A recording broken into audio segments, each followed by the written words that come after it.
počúvajte ma. Oznámy, neuveriteľné oznámy, už dlho som sa vám tak neprihovoril, stadiaľto. A to, čo ste pred chvíľkou videli, bol oznám na novú hru, ktorú máme v klube.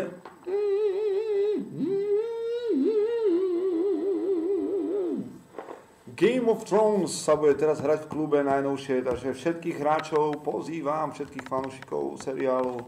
What?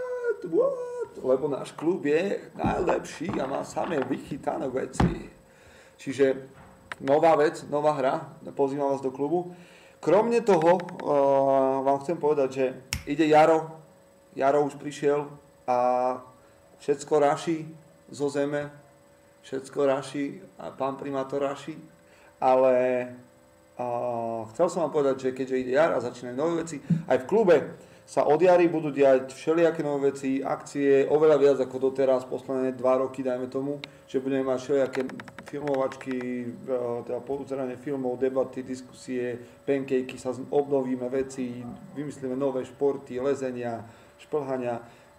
Pre tých, ktorí sem nechodíte často, ale aj pre vašich kamošov, ktorí vôbec netušia ešte nič netušia, nič o Crossroade, takže sa tešte. A teraz vážny oznam, máme pred sebou, tí, ktorí sledujete a ste kresťania, tak máme pred sebou taký vážny týždeň, ktorý speje ku Veľkému piatku a ku nedeli. No ale začne to celé taký ten duchovný čas. Pre nás začne na štvrtkovej session o 17:17, to je Zelený štvrtok a budeme si tam pripomínať vlastne tie veci, ktoré sa udiali na Zelený štvrtok. Bude to fakt čas taký hlboký duchovný, čiže keď nemáte záujem o duchovné veci, tak si možno môžete dať pauzu, ale neodporúčam, lebo to bude silné. A jedna taká zvláštna vec, chceme prejsť to, čo sa dialo Zelený štvrtok, tak symbolicky. A no neviem, či to vám povedať, aby som vás dajak nevystrašil, ale myslím si, že ja som to zažil, že to bude taká hlboká vec, že chceme spraviť aj, aspoň vám ukázať ten obrad toho umývania nôh, tak jak tam prebehlo. Neboj sa nič. A tak si takým spôsobom prejaviť to, že pokladáme iných pokladáme za hodnejších od seba. Čiže bude sa tam také niečo diať, dúfam, že vás to nevyvedie moc z comfort zone, ale bude to fajn, čiže určite to neodpíšte hneď.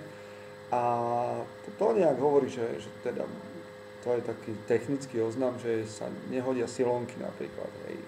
No, ale necháme to na vás, v každom prípade sa cítite slobodne, len vás tam pozývam, lebo to bude fajn. Okrem toho, keď bude fajn na veľkonočný pondelok, môžeš strhnúť od olievačky spolu s nami, dať do zadielu a oznámim vám, o tom ešte prinesieme.